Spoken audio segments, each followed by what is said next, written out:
Well. Did we get a nice little surprise today or what? Not just in the FPO, but also in the MPO, both coming down to the very few holes, very few last holes. A little bit of a different outcome in FPO, which we'll touch on compared to the MPO side. We also got a little lucky, I think, with some of the wind that came in today. It seemed like the wind was definitely causing someone like Gannon Buhr multiple issues on multiple shots. Isaac also looked like he was still kind of not finding his shots today. Not really quite sure what was going on. I don't know if he needed a little bit more time on the driving range, but it seemed like he was not in the same mindset that he was round one and round two. It definitely seemed like he was kind of struggling a little bit today.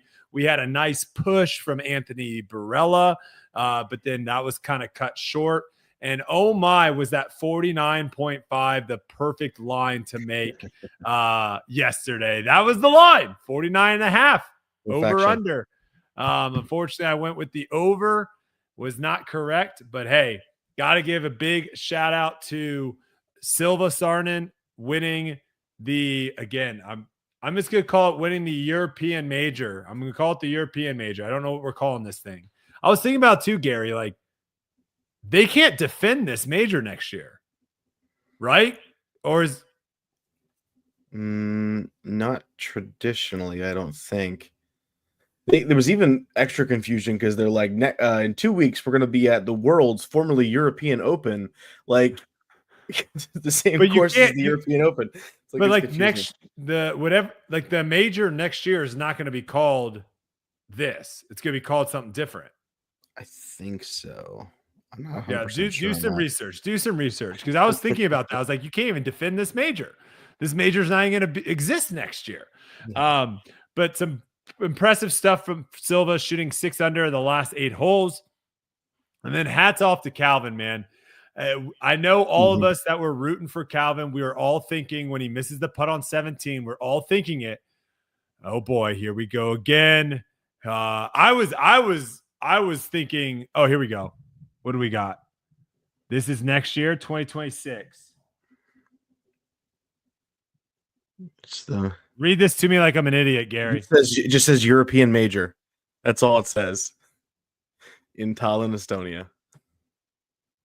So June 18th to the 21st, European Major. So I was right by saying European Major. Yep.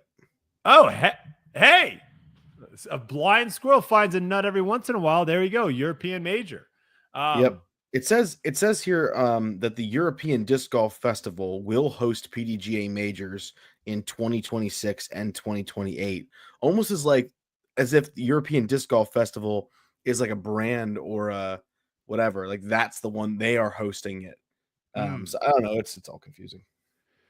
No one really knows, and really, I guess people think that doesn't really matter, even though it probably will. 10, 15 years from now, we probably are going to be thinking, oh, we probably should fix that out. Oh, well.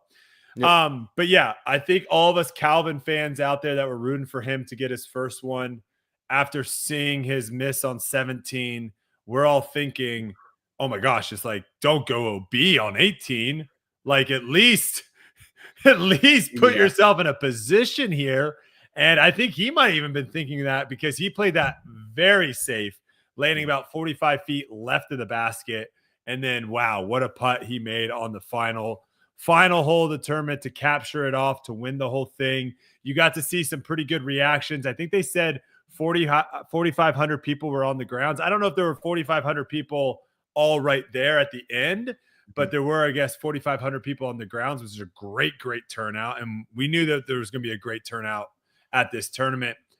Big crowd reaction, big reaction from Vinny. We finally got to see some emotion coming from him. Seemed like it was similar to Ezra when he won, of like all this built up of like, now obviously Ezra winning his first time, Calvin's won a whole bunch, but never was able to get the big one. And you could kind of just see that emotion coming out that he finally got it done. You also saw Isaac in the background jump up when the putt went down. I mean, when you see that from other competitors just being very happy for you, being that close for so many, and they had a really good piece of showing all the close calls. I completely forgot about the USDGC one where his putt rolled out of bounds. I was like, oh my God, I completely forgot about that. He's had so many close calls, and to finally get one, it was awesome to see. Yeah, 100%. I mean, Calvin is just one of those players. I don't think he has a lot of people who don't like him. He's just a really likable guy, especially the last few years. We've kind of seen and heard more from him in terms of like his personality. But to see him get so emotional over that putt really shows just how important this was to him, because he kind of does have that personality where it's like, well, he showed up, he did his job, he went home. Does he care about this a whole lot? And to know that consistency paid off, because there was that fear today coming in that he was going to do the typical Calvin thing of have a really awesome couple rounds and then have a stinker. And there were a couple putts there early on that were a little low. And I'm like, let's not have today be the day for that again. So, but no, I'm really, really pumped to see Calvin win. That was one of the storylines I think I was the most hopeful for. And I think the disc golf world as a whole is happy today because of what we saw. Yeah, I think so. Should we go to FPO? Because we got Yeah. we got some stuff. I guess, what are your big takeaways after today's round in FPO? We clearly have someone who doesn't know what they want to do with Kristen. I mean, there were moments in the round where she went to a staggered stance for her putt. Like she looked like someone who wasn't confident in anything, and anyone who watched those moments, especially hole 17, has to be scratching their head, because sure, the putt from outside C1, she has to give that a little bit of a bid, of course, but she ends up, I don't want to overestimate it, but like 15 feet or less from the basket, and she steps up with no time taken It might have whatsoever. been closer than 15, Gary. Yeah, it could have been like 10 feet. I think it might have been like 11 or 12. Yeah, Yeah. and Which shouldn't matter. yeah, 10 to 15 feet shouldn't matter, but yeah, that just shows you, like, me being 6'5", if I lean forward from 10 feet, I'm now like 4 feet, 5 feet mhm, away from the basket. yeah.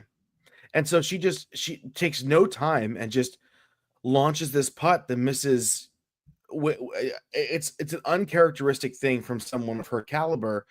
But what's also weird was her reaction to it. It was almost like, well, okay, I missed one. Walks over, does the exact same thing again, and there's there's almost no frustration. It's like, them's the breaks. I guess I lose. And there was a moment after they showed Silva and Kristen standing next to each other, where like Kristen looks back and she almost looks sad or distraught. And I don't want to like read into her what she's looking like too What part? much. Like, when was this? When was This this? this was right after Silva gets the little bit of a tree kiss to get up there into Yep. birdie putt range. Okay. And it was when somebody else was taking their upshot, and the two of them were standing next to each other, waiting for Kristen to go take her putt.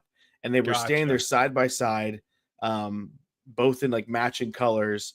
And Kristen turns around and she just looks like she's going through 100 emotions on her face.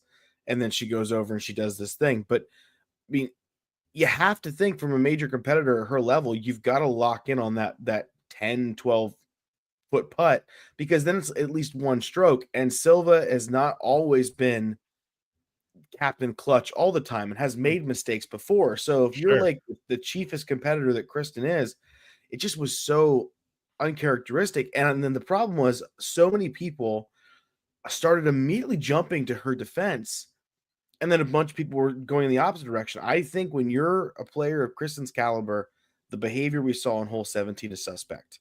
And we have to start. I mean, we've already been having conversations, but we have to wonder what on earth went on there. And I don't know.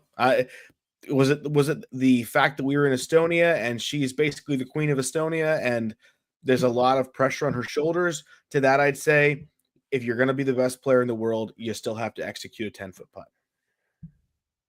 Yeah, I mean, I think that's the biggest issue with Kristen here is it's on stuff that should be routine. Mhm. It's not you're in, an eight. No one's like an 85%. I'm trying to like relate it to like free throws in basketball because sometimes Yeah. we see that happen right late in games. You know, you'll have an 85 or 90% free throw shooter go to the line when there's a lot of pressure on them making it and they'll miss it. And you'll be like, oh my God, I can't believe they missed it. But you're like, okay, it's 85, 90%. There's a lot of pressure. I can't believe they missed it, but it's also not the craziest thing in the world. Yeah. Like from 10 to 15 feet, you should be like 99.9%. Like you shouldn't be able to make 1,000 of those in a row. Like just statistically missing from that short and then doing it back to back times, something is happening for Yeah. that to happen. Especially with the Because way she did it too. It wasn't like she took her time, went through her motions, and missed the putts. And it was just like, oh, bad putt. She looked like she didn't care. it looked like she had money on Silva winning. Yeah. Is what it looked like. It looked like she bet the house that Silva was going to win a major here. And yeah, I mean, if there was ever a time, I'm not one for, maybe shouting explicitives during when I play, but if there was ever a time to drop the F-bomb or something after missing that 10-foot, 11-footer, like that would be the perfect time to just be like just a little like like what are you doing? Make the next putt and then like figure it out. But like I agree. I think a lot of people they found her reaction after hole 17 to be very odd. Because she wasn't even out of the tournament either. That's the thing is like you make the next putt. It's a one-stroke game. Silva does something weird on 18. Let's see what happens, And I don't know. Very, very odd stuff. Very odd. Definitely not probably what you want to have going into the most important tournament of the year with Worlds. And to touch a little bit on what Silva did, very, very impressive from Silva. Like I said, kind of started out very slow. Even par through the front nine, taking one birdie and one bogey, and then really put it on the back nine, having 3 pairs of birdies, 10, 11, 13, 14, 16, 17. Obviously, 18, she probably played a little safer knowing that she didn't have to birdie that hole, but played great. And I think the thing with Silva that I saw very early on with her is the way that she putts. She has a very confident putt. And there's not a lot of like nerviness to where if the pressure gets high that she's going to have to like time it up or anything. It's very quick and to the point. And we have seen her struggle. We have seen her struggle putting when there's been high pressure. But today she was making everything. She was putting great today. Her putting stats today, she went 10 of 11 inside of circle 1X. And so she was making everything really that she needed to make. She was throwing the disc well as well. 12 of 18 for circle 2 in regulation. Only 2 OB strokes all day, and just played really good down the stretch to where it made it to where Kristen got a little, I don't know. She just got a little, 7 for 16, Gary, inside of circles is atrocious. Well, when you're the person who beats you shoots better than double your percentage in C1X for putting, it's just there's something weird's happening. Yeah. The other thing too that I thought was interesting with Kristen is she just like immediately laid up the putt on 16. Yeah. I don't know. I get it. I know they were trying to talk about the wind and it being an issue, and it's an elevated basket, I believe or was 16. Yeah, 16 was an elevated basket. So I know they were trying to like build it up as like it was a tough putt, a scary putt, but it doesn't help the narrative when you have Valerie Mandujano maybe a foot closer next to putt on that hole, and she just freaking goes for it because she's confident that she can make the 15-footer, 20-foot comebacker. And it's one thing to be like cautious of your putting and be like, all right, I'm going to give this like a soft bid. It's another thing. Like she just walked up to that putt on 16 and like just straight up laid it up. Never contemplated. It was like made up in her mind that I'm just laying this up. And like, I don't know. And maybe what it is, Gary, is maybe old Kristen was like, I've done this so many times. I'm just not going to make the mistake. I'm going to let the people around me make the mistake and I'm going to win. Yeah. And now you've got Silva, who I think outside of Holland Hanley, another good performance, ended up double bogey there to finish her round, which wasn't great, but hey, another top 5 performance for Holland. But I still think Silva, when she is playing at her highest, when she is playing at her best, she is the best to compete against Kristen. And I don't think Kristen can get away with any more of, I'm just going to lay up, I'm going to play safe and let others make mistakes. It didn't work today. It didn't work. No, I mean, and you have to question, you hear about, we talked about this like a week ago on Tour Life. How is Kristen the kind of person to go out and make adjustments, make changes, grind or whatever? And you hear about some of these MPO players who are going out after their rounds and spending a couple hours on the green, putting and putting and putting. Paul did that after he made that missed that short putt on 18. He talked about going out, putting a lot, and then he putted great the rest of the tournament. Exactly. But Kristen, this is now another event. In total, she was 60% from C1X, missing almost 20 putts in C1X. And that's once again lower than how she's been putting for the year. So just this recent stretch has become so poor for her. And that the putt she laid up, it made me go back in time and remember the putt from the European Disc Golf Championship when she thought there was going to be no extra round, and she just laid that putt up and just crazy. Yeah. So the field is not going to allow her to do that the way she maybe is used to, and she has to get accustomed to the new competition level that's around her. Maybe she's just between whatever's going on inside her mind and that she's just not able to overcome those two things. And someone did bring up a point saying that she did putt well on round 3. Yes, she did have a good round 3 putting performance.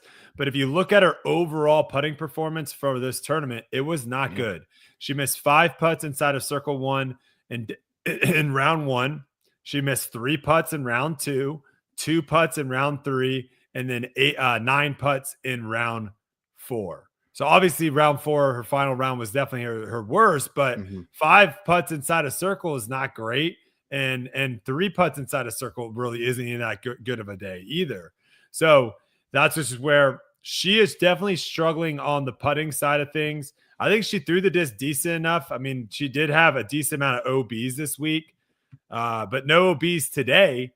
The OB was not her problem today. I think she threw the disc decently today. She definitely threw the disc well enough today to win. She just couldn't putt. And when she's just not confident in her putting, that's how we know something's up. She is laying up putts that she normally runs. Yeah. And when you're laying up putts that you normally run, we know that the confidence is hurting right now. I don't know. Yeah. I know some people are trying to talk about her toe, and could her toe be the issue for? It's hard for me to believe like a toe would be the cause of like poor putting. I could see how a toe could be. And it's, again, guys, we're talking about the pinky toe here. Yeah. It's the least important. I kind of made this joke the other day. The pinky toe is like the least important part of your body. It's like almost saying like you have an injured ear and it's going to cause problems for you. The pinky toe is going to not cause, out of all the toes you could hurt, the ankle, the calf, anything on your foot, the pink one thing where it's like, hey, might as well just cut it off. It doesn't matter. I could see an argument that maybe the toe would cause a couple putts here or there, but to miss this many and to go 60% or even 44% in the final round tells me it's something altogether different. And also, I mean, respect to her and the game she plays, but if you're a professional athlete and you decide to play anyway, you can't use it as a crutch after the game is over. That you were, if Jordan would have sucked in his flu game, he wasn't going to walk away and go, "Why the flu guys? I shouldn't have played." And this is what I've kind of discussed a little bit about disc golf, where it kind of sucks is like a lot of players don't have agents. There's not a lot of people that are actually talking about injuries and what's going on. I can assure you guys, the majority of people on tour have something going on. The back is a little jacked up. Maybe one of the hamstrings is tight. The calf is a little tight. Maybe they pulled something in their shoulder or their bicep. Like there are so many people that play through stuff on tour that we never hear about. There are some players that are a lot more vocal about their injuries and what they're going through.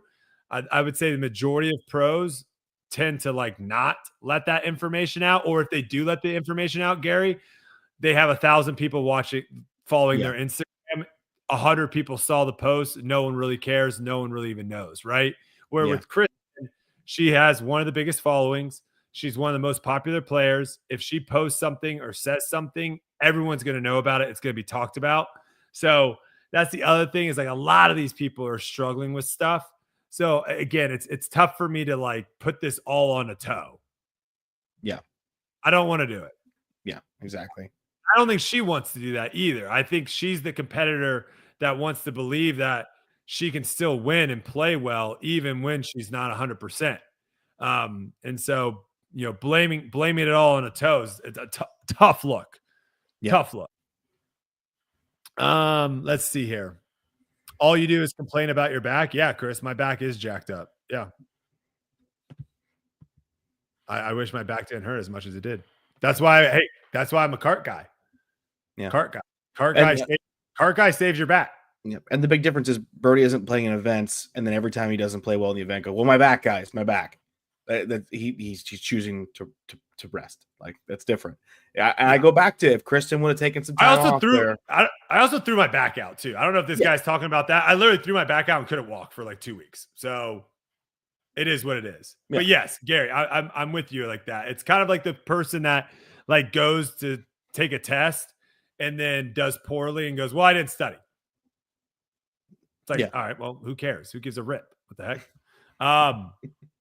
Let's see. Other things about FPOs. Hey, shout out to Ella, top 3. Yeah. I mean, I think really with her, it went all down to that really good round 3, shooting 9 under, kind of elevated her, and then she was able to hang on to that. Henna moved up a bunch of spots today, moved up into a top 5 spot, shooting 5 under. It looked like today's rounds, definitely players were struggling a lot more. I think today was the windiest as far as gusts go. Yeah. You definitely could see the trees moving a lot more. The mics were picking it up a little bit. But like I said, Holyn Handley still just cannot finish outside the top 5. Impossible for her to finish out the top 5. Impressive stuff from Holyn, staying consistent. She's going to be a front runner going into Worlds this upcoming event. Valerie had a rough day today, shooting 1 over par. Missy, tough day today, taking a 9 on hole 7.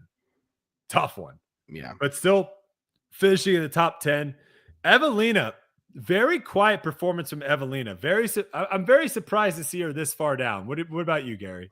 Yeah, I would have thought with how this course was going to be about throwing and being consistent with that, with her being one of the best, if not typically the best thrower in the FPO division, that she would have been honestly on everyone's podium prediction for this event. So seeing her this low is a bit surprising. In fact, I'm pulling up her stats just because I'm curious. Yeah, I'm looking. She putted really bad. She missed 4 putts. These are all circle 1 putts. 4 putts in round 1, 8 putts in round 2, 9 putts in round 3, and 5 putts in the final round. So I mean, that's quick math. That's like close to 20 putts. Yep. That she missed inside a circle. So 2 things is what I'm thinking here. I think it's a combination that she probably didn't throw the disc nearly as well as she usually does, where she has a bunch of tap ins. And then, she just putted poorly. Yeah. She led the field in C1 in regulation more than anybody else, but it's that putting. Yeah. She's got it. I mean, I think the tournaments that she does well at are the ones that, half the hole she's throwing to inside of 10 feet. Yep. Right. She doesn't have to putt. I still think it doesn't dissuade my opinion of her for Worlds, because we're getting much more difficult courses, and I think the throwing will be at a greater premium. So yeah, I didn't think throwing was that important for the FPO on this course. Yeah, so it doesn't make me doubt her anymore than it would normally. So I'm still high on her when it comes to the next major. Yeah, and it shows too. Like I think someone like a Valerie, for example, as much as we're saying like throwing doesn't matter. Yeah. I caught the last couple holes of FPO. Valerie was barely able to make it pass the OB on 18. Mm-hmm. So, a performance from Valerie, I'm assuming that she probably putted really well. She went 10 for 10 today, 8 for 9 on the third round, 6 for 8, 8 for 10. There you go. I mean, because like she just doesn't have nearly the distance as some of the other players do. Mm-hmm. And so there are probably a lot of holes out there that she wasn't even able to reach. Owen Scoggins, just kind of going down the leaderboard. Owen Scoggins moved up into a tied for 10th with Cadence. Cadence, not the greatest performance, struggled today, shooting 3 over par. Paige Pierce there in 12th. And now we're getting kind of thin here towards the bottom. Some interesting things. 3 of the 4 players that were on league card after round 1, Kona, Klesberger, Berga, and Sophia, all finished the last 3 spots cash. Yeah, that's interesting. Kona, they all finished 2 over par for the tournament. Kona started 5 under. Klesberger started 8 under. And Sophia started 6 under. So all of them just went out super hot and then just were not able to maintain that. I don't know if I'm saying her name wrong. If you want to correct me, Gary.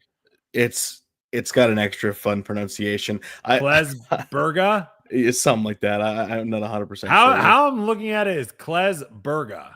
That's how I would pronounce it. But yeah, I think some of the letters have different kinds of pronunciations to them, but fair enough. At least probably, hey, out. If I'm saying it incorrectly, you probably spell my name with a Y. Guess what? Neither one of us should get annoyed with that. It's okay. Yeah. Any thoughts going into Worlds after seeing what we saw today? I would say there one of the person I'll just mention is it was surprising to see Kat Merch miss the cut. As good of a player as we typically tend to make her.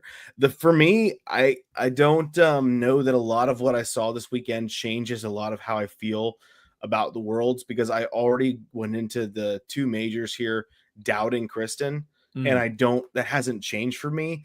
But I don't doubt that she'll be on the podium because she's still Kristen and still capable of playing some really, really elite level disc golf. But this, like, Silva, Kristen, Evelina, Holland, 4 horsemen of the apocalypse thing, it's very, very difficult to pick who's going to come out on top, because it feels like we'll have a great event from one, and then the next event it'll be somebody else, and there isn't one singular person in the FPO field right now stepping up and saying this division belongs to me. And I'm excited to see what happens if Silva comes out and wins Worlds too. Maybe that's her and she's stepping into the light. I think she's very, very capable of doing it. The question will be, how she fares at the more difficult courses. But I think she's got all the skills necessary to be competitive. I haven't had much of my opinion changed about Worlds, because this course, once again, wasn't one that really challenged my opinions. Yeah. And looking kind of at Silva's season so far, looking towards how she has performed after her wins, right? She won at the Ale Open, then won the Preserve, and then the next was a major, the United States Women's Disc Golf Championship. She finished 8th at that one. But she's been pretty consistent throughout the year. Yeah. I think she is now kind of putting herself in that same category as maybe of a Holland Hanley, of like, she's going to be in the mix. She might not have a chance to win it. Holland obviously didn't really have a chance to win it today, but she's going to put herself in the mix. And I think this next course is definitely going to separate, because the field was a little bit separated here from some of the top players. I think this next course, we might see even more separation. And then you're also probably going to have someone like an Evelina, where throwing is going to be a lot, distance and throwing is going to be a lot more important. Yeah. Someone like Evelina is going to do a lot better at this next event at Worlds than she did here.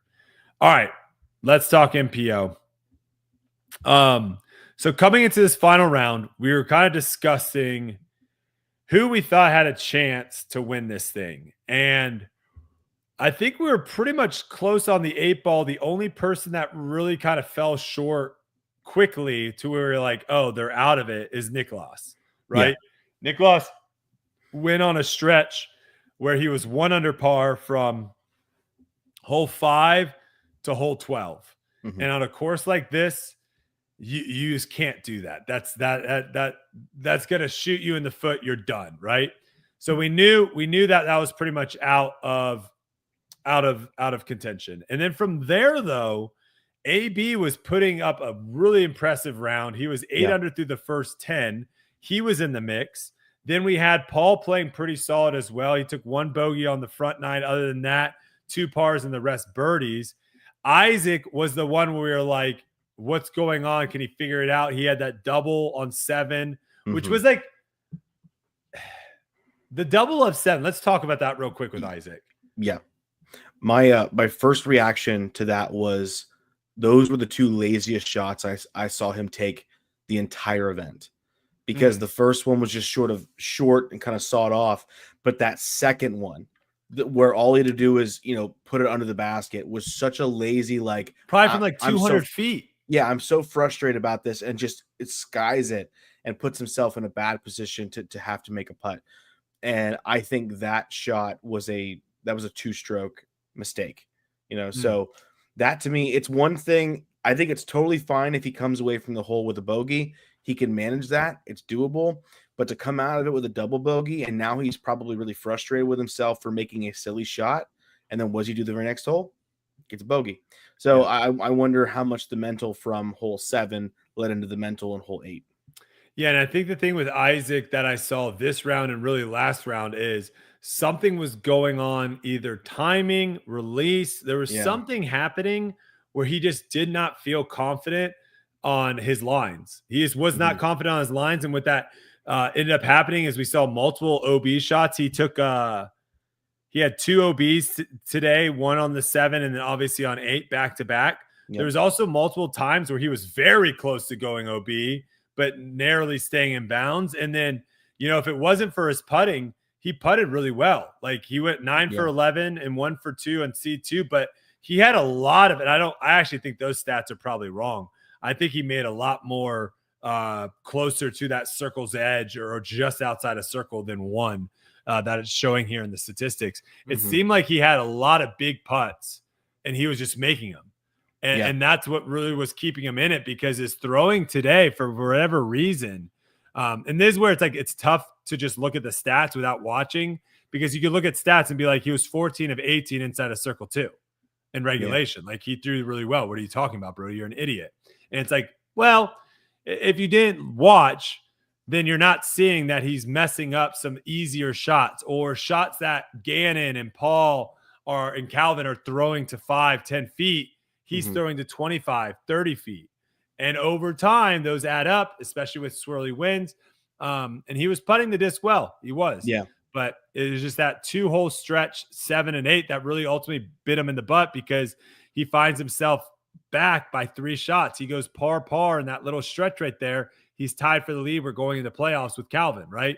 So, and I guess maybe that is maybe the lure of this, or like the magicalness, I guess, if you want, of this course, of where you just can't have a second or two to fall asleep. You can't have a second or two just to like, have that negative talk in your head, because you can't afford it, Gary. You just can't. Yeah.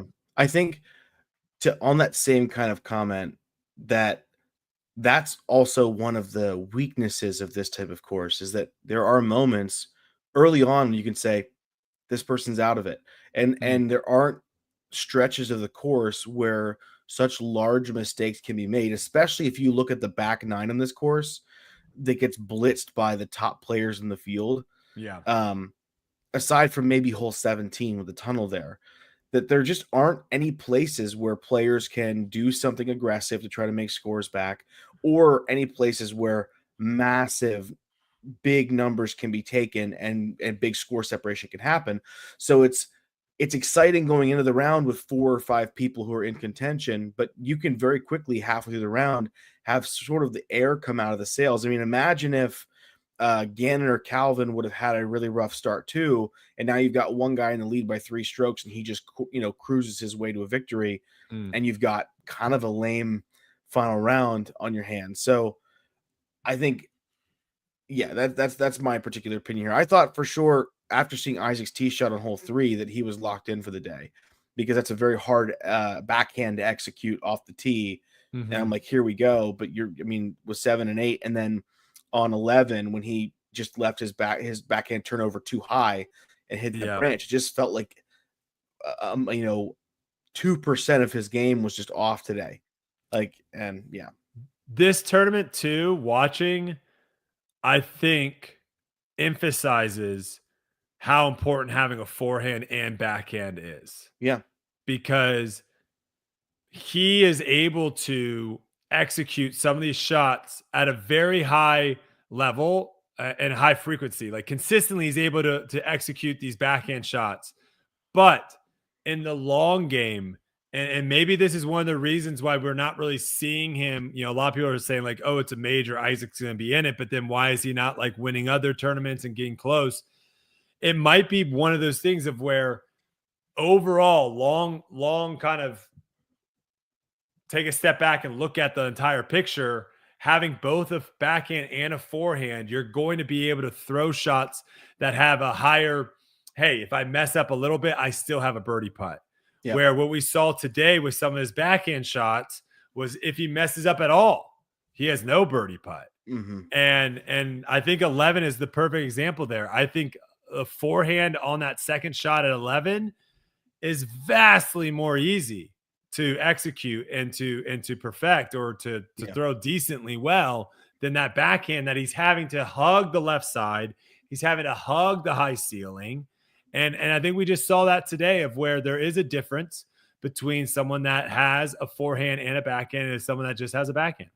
Yeah, especially with how well he was putting from C2 for a lot of the event. Like you have to lean on your confidence there of being able to hit that kind of a putt. So maybe he's trying to do too much to get himself under the basket, because all weekend long it feels like you have to park every hole to be competitive here. So having a little forehand there that gets him at that like 35-40 foot range, and then he just has confidence in the fact that he's been nailing C2 putts is all he really needed.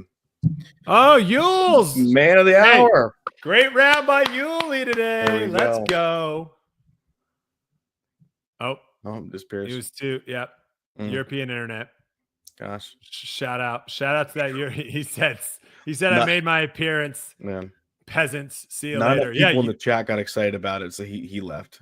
Talk about a weekend from Yuli though, going 17 under. 17 under this weekend. Yeah, I sometimes love to just think like what you would shoot if you did that both times. He would have finished 34 under par, which would have put him right at 8th place. Yep. And he did the thing that you want to do, which is improve his rounds in the last 3rd and 4th round. Hello. Hi. Okay, we were just congratulating on you on your great round today and your great weekend finish. Oh, thank you. Yeah. We battled back. We were in like 72nd or something. It was a long streak of really bad golf that finally ended, and it was top refreshing 30 to say the least, for sure. Top 30. Heck yeah. Well, I see that you had a great start of your round, because I want to ask this question. Great start of your round, 5 under through the first 7, and then you get to that hole 8. How much harder is it? Because we saw Isaac struggle on hole 8. We saw Calvin and Gannon both par hole 8, and Paul bogeyed. We saw pretty much everyone lead card struggle on hole 8, and we saw a lot of people all weekend struggle on hole 8. How much more difficult is it to get to a hole like that, where the first couple holes, it kind of feels like you're just able to kind of get in a mode and throw shots. And then all of a sudden you get to a hole where it's like, oh snap, this is like a way much more difficult shot. Like how much harder is it to go to that hole? Yeah, it's tough. I think the biggest problem with that hole is the right. It's like a huge right to left crosswind. Oh, really? Really? And so it makes the flip super tough, and you really have to like. It's one of those holes where you have to have the perfect disc, and the disc has to switch in between like rounds. Like you can't just be like, "Oh, this is my shot for it." you can't throw stable. It's too far to like hug the left side and stable it out and kind of like read the wind that way. And the hyzer flip, you have to just like absolutely throw it perfectly to get it to flip right. So you have to have like three discs, which none of us carry three of the same stability, for a shot like that. It's just not a thing. So in my opinion, it's a little luck based because of the lifts and the drops and the kicks. The kicks for sure. Yeah. Yeah. And so, but it's tough. I mean, you just kind of try to commit the best that you can and hope you can fit something down there because what you want to do is it's almost a perfect width, right? Hmm. You want to be able to work it off the left side or the right side, whichever one you do. And it just doesn't, if with the wind, it's going to push you really far to the left. So the more hyzer you do to make sure that, you're kind of going down towards the basket, it's just going to push you left. And then if you turn it over with the crosswind, it's just going to pull you right. So it's like, I think I played it and a lot of people played it wrong. I think if you stabled up and just ripped it as hard as you could, probably would have Mhm. been the best play because going OB deep isn't that hard. Or like a sidearm actually plays really well on it to I like didn't see navigate that. anyone throw sidearm all week. But I Yeah, but I bet it came into people's minds. I'm gonna be honest. Yeah. but you I, But somebody it's did. tough, yeah. I, we I were think it's the type of hole you get there and you're just like, okay, I'm probably gonna bogey this. It's not a big Mm. deal. I was thinking, I don't know if you were on the pod when we were talking about it. I was thinking to kind of get rid of the luck base of whether your disc hits a tree and goes OB or doesn't go OB, just removing the OB completely and then just making that all hazard.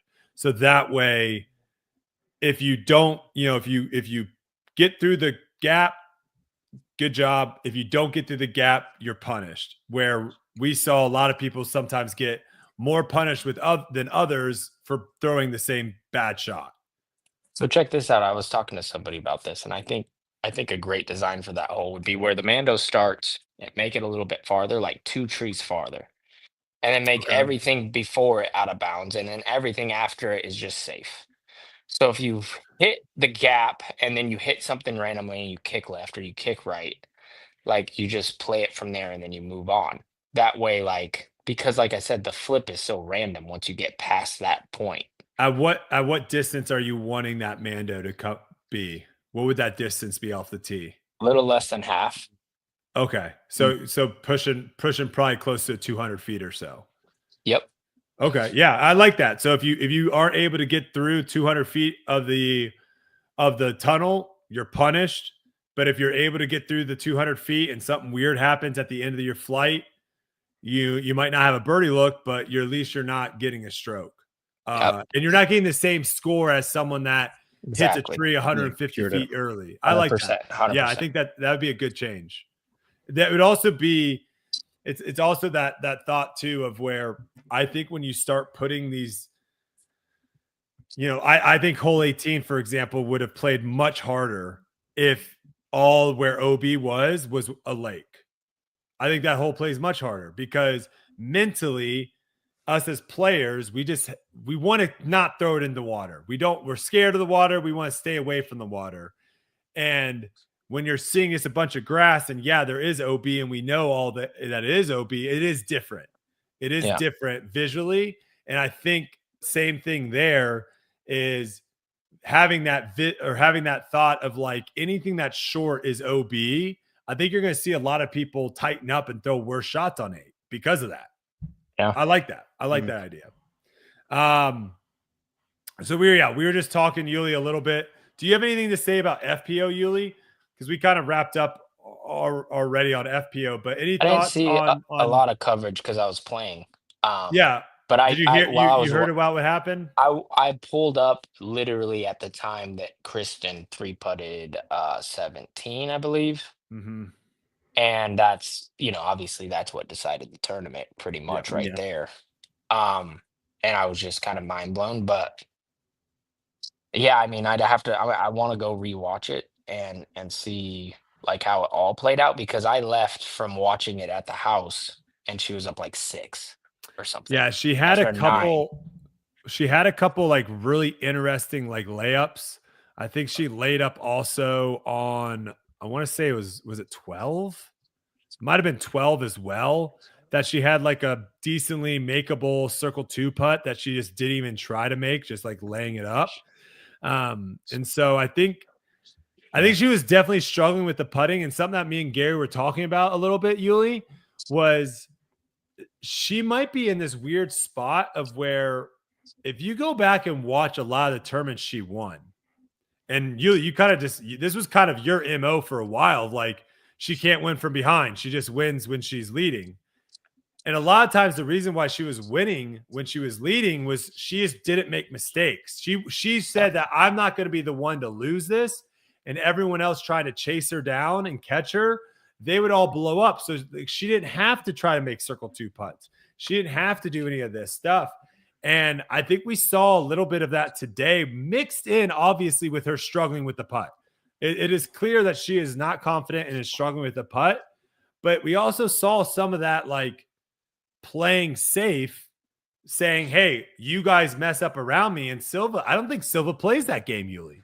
I don't think Silva is going to be the person that's going to say, like, oh, let me, like, she might. We have seen her do it, but I don't think she's going to do it as much as some of these other players that are coming up for her. No, it just comes down to the putting stroke. You can't miss 15 footers. You just can't do it. We've seen We're being told it was 11 feet. 11, 15. It's the same putt. Like Yeah. you can't miss inside that range. It's just something you can't do. I mean, spit outs happen and that's unfortunate, but those are straight air balls pretty much. And she rushed them. That's one thing that I really noticed. I would like to see a little bit more time on those, like because they're so important. Especially the rumor was, and I didn't see it, is earlier in the round she missed a pretty short one as well. Well, she missed 9 putts inside a circle. Yeah, she missed. She was So on the struggle bus today. So when that happens, and The I farthest see it putt that she happen- made today was 16 feet, Yuli. Yeah, on 15, she had a 13-foot putt, and she missed that and had a 6-foot putt to follow. So when those things happen, what I want to see is people take their time, because you can't learn anything from just going up there and not letting the mental negativity get in there. Like you Mm. need to embrace the mental grind of like tapping it in. You know what I mean? Like how bad it feels and the negative thoughts that go through there, like those don't go away. And then rushing it is the worst thing you can do. Like take a little bit more time and give it, it's not your full effort, but it's embracing the full moment. You know what I mean? To be like, so then the next one you can be like, okay, can't do that. And we I see don't this know. from a lot of players, of where it's like it's almost Yeah. like they get this embarrassment that they just missed, 100%, that's they're what it trying is. they're trying to just get off to the next hole. We've seen And it you from a miss lot again. of we've seen it from a lot of people. And you can't learn from doing that. There's no learning curve. Like it has to be, Mm. I missed it. What was I thinking? Why did that happen? I don't care if it's from 4 feet or not. Like when I miss, and I miss short putts just like anybody. When I miss that though, I go, I know exactly what I did. I know exactly what my mental cue was. A lot of times my brain just goes blank in that moment, and I lose touch of everything, and then I miss, and I'm like, okay, so I got to focus like through the whole thing, like try to block out that mental block in a way. And I see that in the FPO division, especially as they walk up and they just tap it in. And it's like you don't learn anything from that, and you don't gain confidence from you putting it and it luckily goes in. You Yeah. get what I Mhm. mean? Like the basket got in the way, basically. Yeah, Yeah. like I made it. Yeah, that's easy. And it's like, no, you had anxiety beforehand. You made it. You get nothing from that. Yeah. Well, Yeah. how fortunate for all of those putters that on July 22nd at 7 p.m. there's going to be a masterclass putting clinic being put on.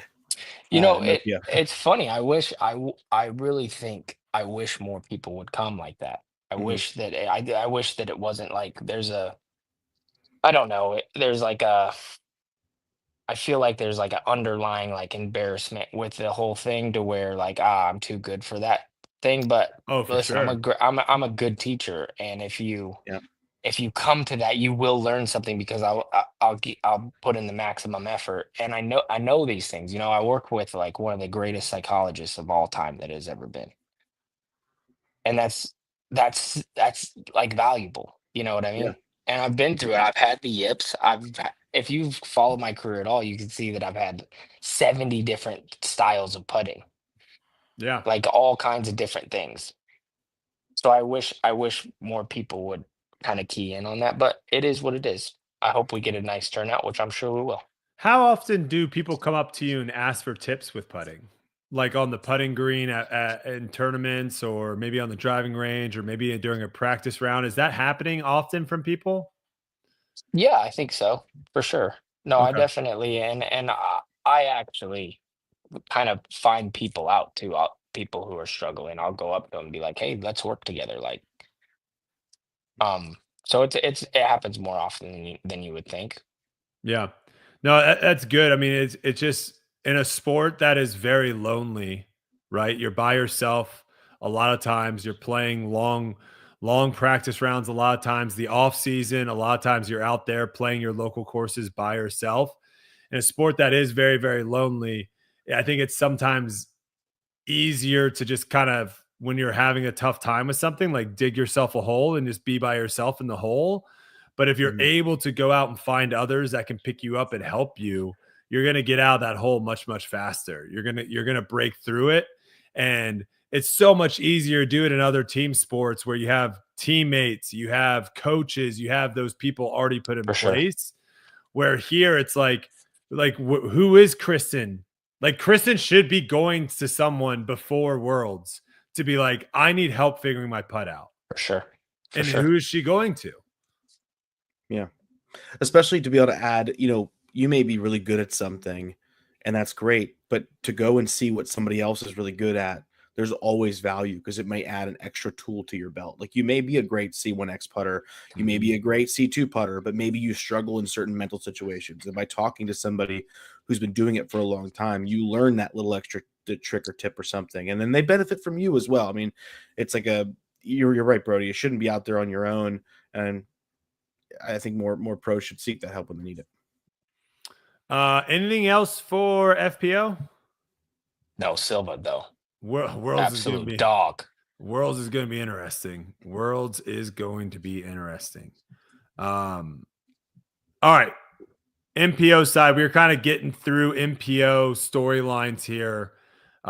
We've kind of walked through AB's round a little bit, Nicholas's round. We walked through Paul's round, which to Paul's credit, he was close. He thought it would take 2 15 unders to win it.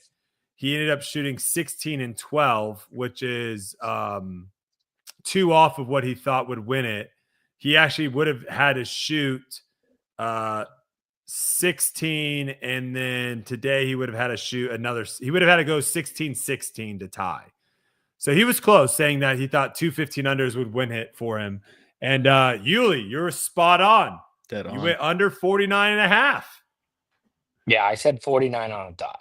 You freaking texted Calvin to miss that putt on 17, didn't you, dirty dog? No, I wanted to see that go in. Where were you watching this? Were you on the grounds or were you watching it on coverage? So we were in the players lounge watching, and then the TV froze. So then I got a Bolt, which is like a Uber out here, and then I came here, and then we watched the last 3 holes Okay. in the Airbnb. Nice. Yeah. So what were the thoughts sitting around with everyone watching it? What was everyone thinking was going to happen, or who were people rooting for? I mean, it was all over the place, really. I think we just wanted to see good disc golf. When we got here, it was just Austin and I watching, and I mean, it kind of played out exactly how I thought. I thought somebody would push from the second card, and that didn't happen. But I knew that the last 3 holes, like the high rise, I think I mentioned like, hey man, these aren't easy. Mhm. That's gonna get somebody. And then 17 is a really nervy hole, and we saw it. We saw at both of those holes get Gannon, and he birdies both. He's the winner. Mhm. Yeah, no, you definitely saw Gannon struggle a little bit on 16 and 17 with the tee shots, having some farther putts than he would have liked to have had, I'm sure. So Um, what? So what did Gannon shoot for the round? he 11. he he's 11. 48. He shot 11 under. Yeah. Okay. Yep. Yeah. Today definitely played the hardest. I think we got lucky a little bit with the wind. Gannon and the front nine was really struggling with some of the winds. You were able to pull up or you're able to pick up on the mic him talking to his caddy, basically saying, "Why is the wind always gusting when I'm throwing?" So like you could tell that the wind was definitely in his head for some See, of the shots on the front nine. see, and that's the thing. It was a little bit windier, but it wasn't that much windier than the I last think it couple was the days. But gust though. Was it's it this the more gust? no, it's more noticeable when the title's on the line. Like you feel it Yeah. more. I Yeah, really but felt like Well, the that. commentators and Nate Perkins said Perkins was 23 miles an hour. yeah, That's Nate what he Perkins was said. saying this was the windiest it's ever been. So maybe I'm No, just telling you what we were hearing from the commentators I and from wasn't playing in Perkins. those conditions. Okay. Maybe the wind was dying He for me. he He was said claiming there was 23-mile-per-hour gusts. yeah, and then they showed It a little was wind and it said definitely, 60 I could miles an tell there hour. was more gusts for sure. I'm not saying that it wasn't. It was a little bit more windy for sure. And in that course, it's swirling all over the place. Like there was a few wind switches and such, but I felt like it was pretty similar all week. Yeah. Yeah. So yeah, Gannon ended up shooting 11 under. Calvin, man, talk about Mr. Consistency. He shoots 9, 15, 12, and 13 for just over 12, averaging just over 12 under par for all 4 rounds. And man, what a round he had. No bogeys. I think that was huge for him, having a clean scorecard today. And really, there wasn't even a moment that, like, all of his pars, he had a 13-footer on hole 2. He had a 3-footer, a 13-footer, and another 13-footer. So he never, in a 6-footer. So he never had Yuli, and maybe this was a big thing for him. He never had that like 30-footer for par. He hit That 7 bullseyes today. That's what won it for him. he was Yep. throwing the When disc you under the when you basket. do that and you can save the mental energy going down the stretch for something like that, that's Yep. like priceless. Because Yeah. now everybody else is having to grind over these things, and the pardon me, and the winds are kind of picking up, and you have to read these winds, and you really have to not guess but commit to these lines on the putting green. And when you're just like, okay, tap in, tap in, tap in, Yep. 7 times, he could do that and watch everybody else just putt. Yep. And Yeah. also of all the players remaining in the event today, Calvin was the only person who had 0 OB strokes for the entire event. Wow. Yeah. How Never many did went he OB. have? He never threw Never? OB. Never, He not never one. threw OB the entire event. Entire event, 0. That's crazy. Yep. That's and a great stat. he led in the in bogey percentage. He only had 3 bogeys for the entire event. Led in fairway, scramble, C1 in regulation. He balled I out think this weekend. I think that would have, if I would have known that stat going into hole 18, I would have bet money that it was going to go OB. I would have been like, this is what's going to happen. He's going to throw OB. Like his first OB of the entire tournament is going to be on 18. It's like And when they said the kickers never missed a field goal this whole season. Yep. And And he does. I think Yuli, something you talk about a lot of times is like when you let someone get the taste of winning. And I sometimes disagree with you on that take, but when it comes to Calvin, though, I agree completely. I think this win for him, the way he did it, I think this is going to have huge implications for him for the next couple of years. I think this is going to give him a massive confidence boost because he didn't win this because other people around him fell apart. He didn't win this because he was able to just, have an insane final round and just jump a bunch of people. And everyone's like, what the heck? He was the front runner very early on today. And he held on to that throughout the entire round. And he got it done. The putt on 17, yes. Was that a little nervy? Sure. But I'm telling you, he's not going to remember that putt on 17. He's going to remember that putt on 18 of where he's like, I'm winning this thing right now. I'm not taking the extra holes. I'm winning this thing now. Mm-hmm. Oh, he's so deserving of it too. I mean, hasn't won in a minute. He hasn't won in a minute. And he's never won the major, and he's been so consistent for so many years. So when people say it's a matter of time, that's scary with a person like him because it's been a long time, And I don't know. It was just really cool to see him. That's why I kind of had the feeling that he was going to make it on 18. I had full confidence just because it's like, dude, you waited for so long, so many close calls. Like somebody like that does not miss this. Mm-hmm. Just over a Yeah. year since his last win It's on just tour. like Niklas in Houston or in Austin. It's like he's 45 feet, and it's like somebody like that. You work your whole life for this putt. You're not. They don't miss those things. Mm-hmm. Yeah, no, it was a great way to finish, um, and just a great, again, say what you want about the course. I think that's up for debate on whether or not you think this course is major worthy. But the event itself, overall, the event itself was a W.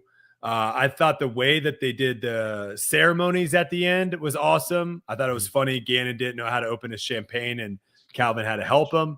But I thought the presentation, the trophy was a really nice trophy.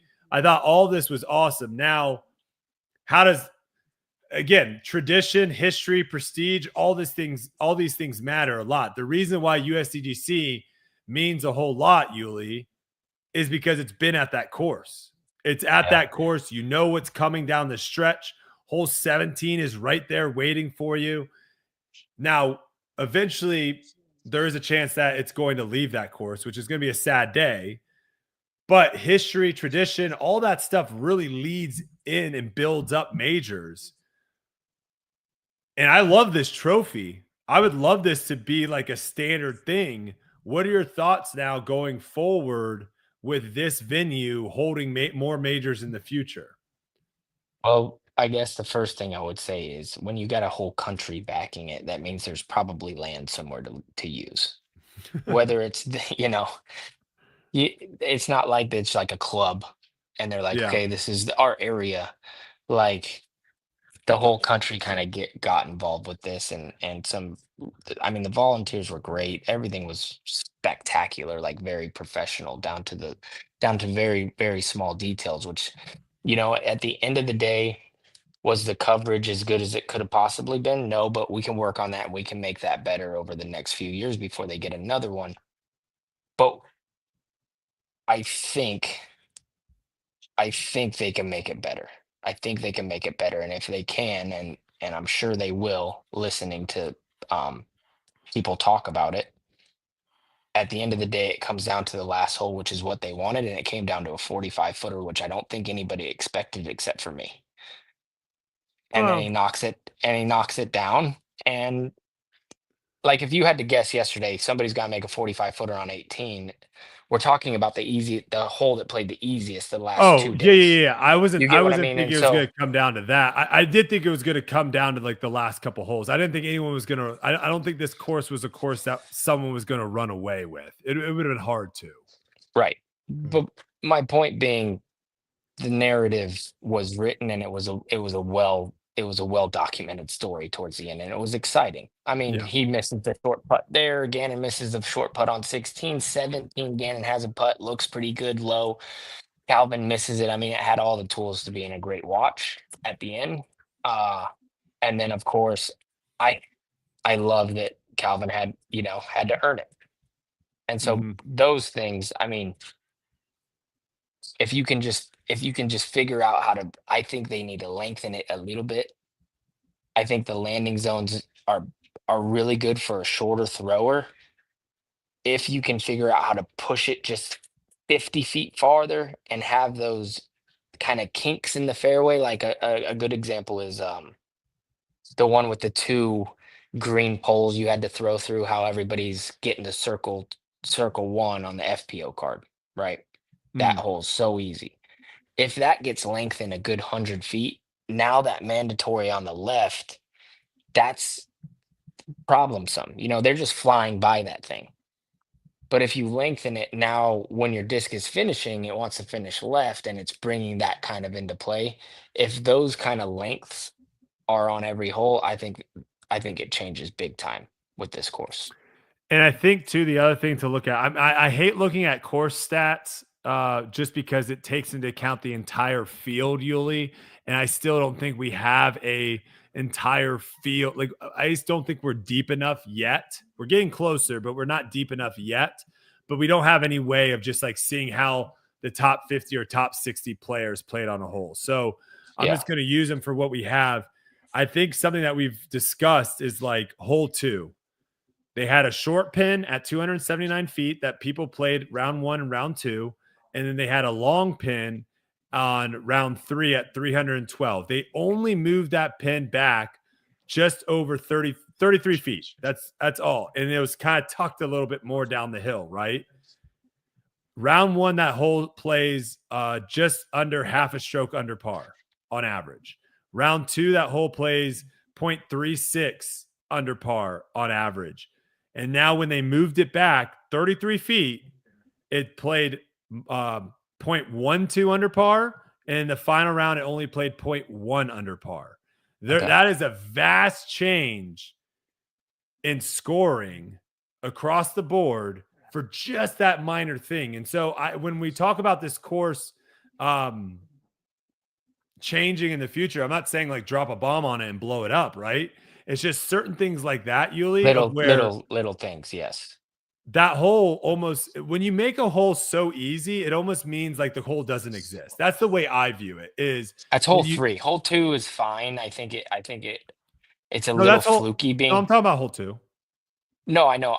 I'm Oh. saying a hole 2's fine to me in the long spot. I Oh, think in it's the a long, little yes. fluky. It creates a little drama on the green, and it's a gut check to start your round. Hole 1, here's what I would do. Hole 1, I would make the one spot where everybody's landing, that's the landing zone. Everything else is hazard, to where it like forces you to land there. That fixes hole 1 completely and makes it probably Too long is hazard, too short is hazard. Yep, and that fixes hole 1's problem, in my opinion. It's already playing pretty hard. Now it's playing the hardest hole on the course, but nobody's taking 12s. You Because get what I'm Gannon saying? also threw like a terrible shot today. Like he was on the far left, and like the commentators and stuff were trying to make it sound like, oh boy, look how hard this next shot's easy gonna from be. there. And like he even threw his second shot poorly. He's like, oh my God, that's so bad. And it was 10 feet short of the basket. So that hole is just far too easy. Hole 3 just needs to go. Not a fan of it. It's just really, I bet it's the easiest hole in the course. I bet. It played 0.4 under par, 0.34, 0.57, 0.37. I mean, it's playing almost half a stroke under par, which is not great. Yesterday it was playing as the easiest hole. I think 6 and 10. 6 and 10 were the easiest, I think, for the weekend. Because of the par 4s, they're just being so short. And those need to change. But just in the first couple holes, like that changes everything. Hole 1 changes everything to start off your I guess the Worlds is here in 2029. You start off with that hazard and you got this little spot. That's tough. And I think that's just the thing with our game that's different than golf. Golf, you have to, we can't design courses like golf courses, because golf, the ball rolls and it's really, really difficult to control the ball once it's on the ground. That's what makes golf so hard, is when you're trying to hit a fairway, it's so difficult to keep the ball in the fairway after it hits the ground. Disc golf, not very hard at all, right? And so that's where I'm with you, Yuli.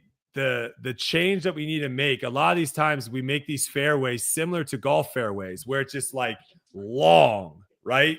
Long. If you hit a golf shot 340 feet dead straight, you're in the fairway. If you hit it 270 feet dead straight, you're in the fairway. In disc golf, I think because we don't have a rolling ball, we need to have more, like you said, landing zones, because now you are working on multiple things. You're working on distance control, right? Which should matter. And then you're also working on accuracy left to right. Like those two things should matter in disc golf on almost every shot.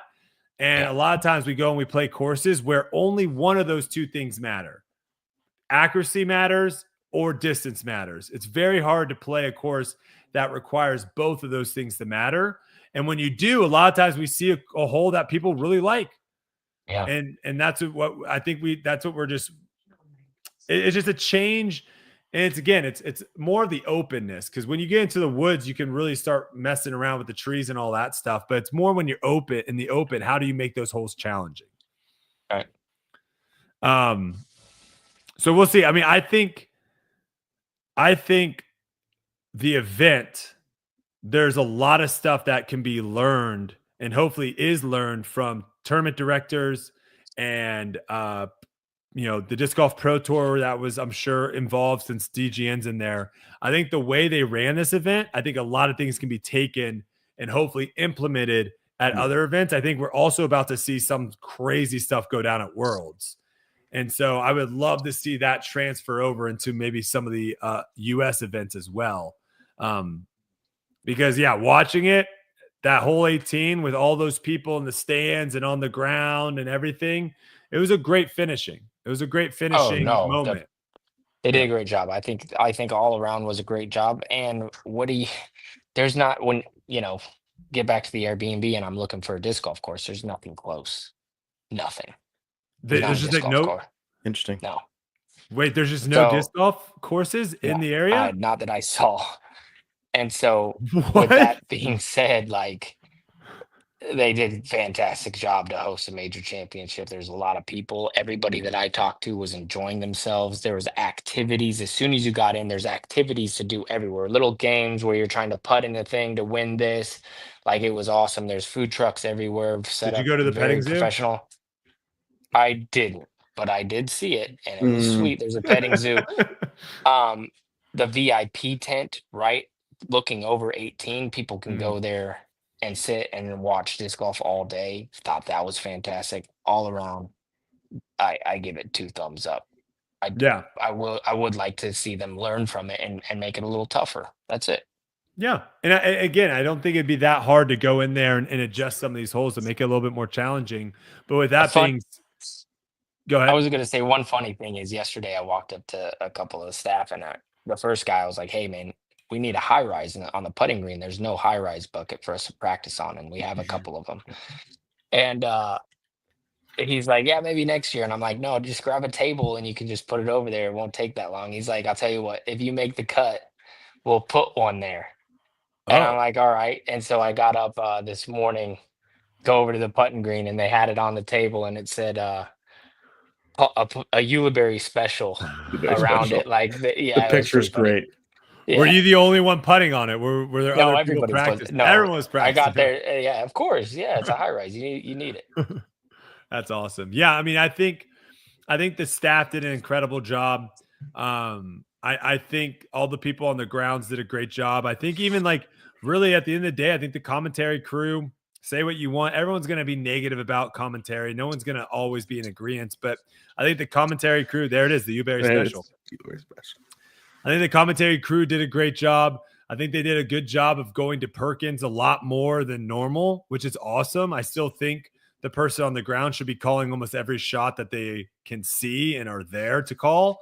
But they did that much more. We got some good interviews after the rounds. So I think overall the entire package was really, really good. And I don't want my criticism towards the course to overlook that. Because I do think they did an incredible job. Remember, too, there was something that we were talking about, Yuli. We were talking about what the heck is going to, like, they're laying out all this sod. Like, people are going to get injured. People are going to slip. We didn't see any of that. Yeah. The sod gate was non-existent. They didn't even notice it. They did an incredible job. So big hats off to all the people that were either volunteers or a part of the staff that put the event on, because it is noticeable. You can definitely tell watching an event like this versus some of the other events that they do put a lot of time and effort into that. So don't let my criticism towards the course take tons away of kids too. That's what I love to see. Tons of like kids under 15 years old, and they're all playing the games and having a blast, getting ice cream. That's something that was incredible to see. So question, last thing I have here, and if you guys have anything else, let me know. What, Yuli, should we do moving forward with whatever this major is? Because right now, this is the only major that feels like it's in limbo. We got Worlds, we got USDGC, we got Champions Cup, and then we've got whatever this is. So what do you think is the solution moving forward? I think it's got to be every other year thing like they're doing. I don't mind a European Open changing courses. I don't mind that even a But little should it bit. be called the European? Like, should the next time it come here, should it be called the European Open? Yeah, I do. I think that the name should stay the same, whatever it is. Mm.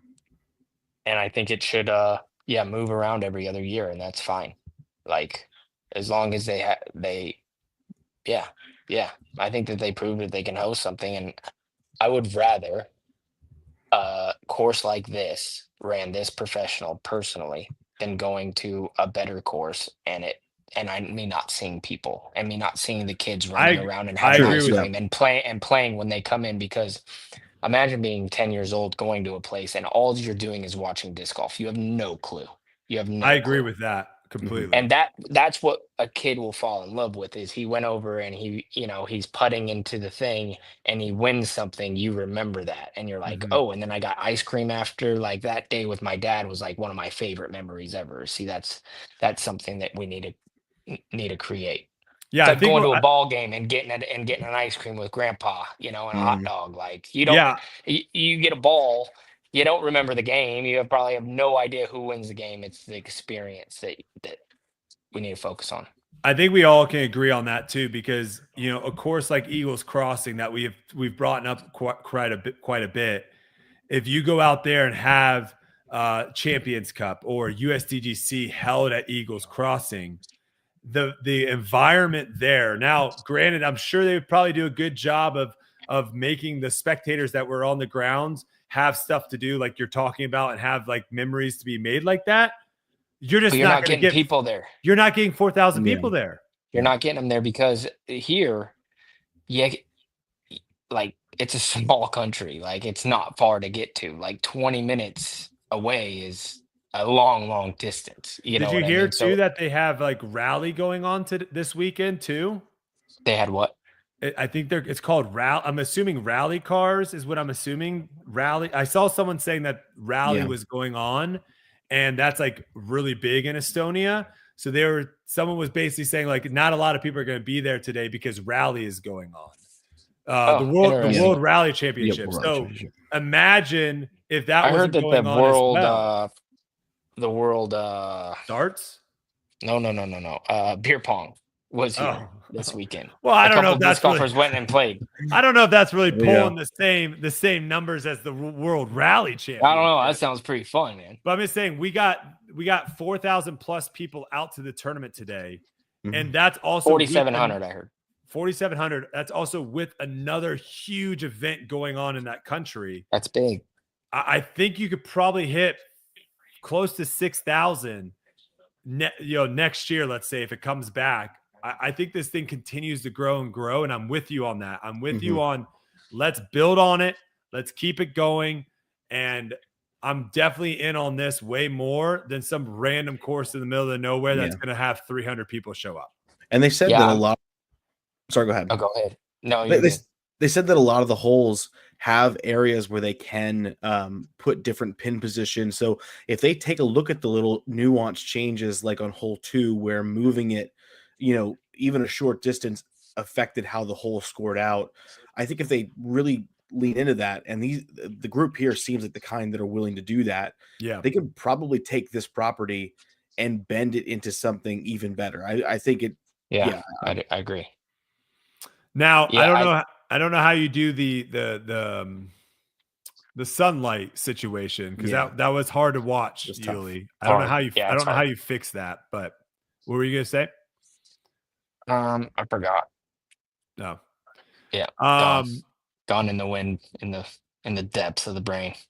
Well, if you got anything else, Yuli, you're good to if you don't have anything else, you're good to bounce whenever. I know you probably had a long week. And what's it look like coming up for you? What's your schedule looking like now? Oh, I was gonna say, one thing I do not like is back-to-back majors. It needs to be erased from the face of anybody's idea map, and it should never be a thing ever. Well, I'm getting dragged by Joey Tamale right now. Let me bring that actually up real quick, because I want your take on this. Let's bring that up. So I got shared this comment today on debate night. I think it was this week, Gary. Yeah, it was this week. I think the question was talking something along the lines about this major coming up. Yeah. And my take on it was, a playful one of basically saying like, no one's going to remember this major. And and that has nothing to do with the tournament, the course. It has nothing to do with who won. It doesn't have anything. It has to do everything with Worlds. And we've talked about this many times on this podcast. Worlds is the most important tournament. Yeah. Everyone, every pro, every player, every amateur, every fan, they're going to tell you Worlds is the most important. And so when you have the World Championship literally back to back with this tournament, everyone's eyes and focus is going to be on that. And then whoever wins Worlds, Yuli, now obviously could Calvin and Silva like elevate by going back to back majors like that? Yes, of course. But whoever wins Worlds, Yuli, that's what people are going to be talking about. That's what people are going to be thinking about.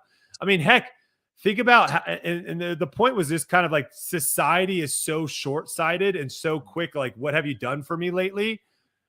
It wasn't that long ago, guys. And even now, people still say like Paul McBeth sucks.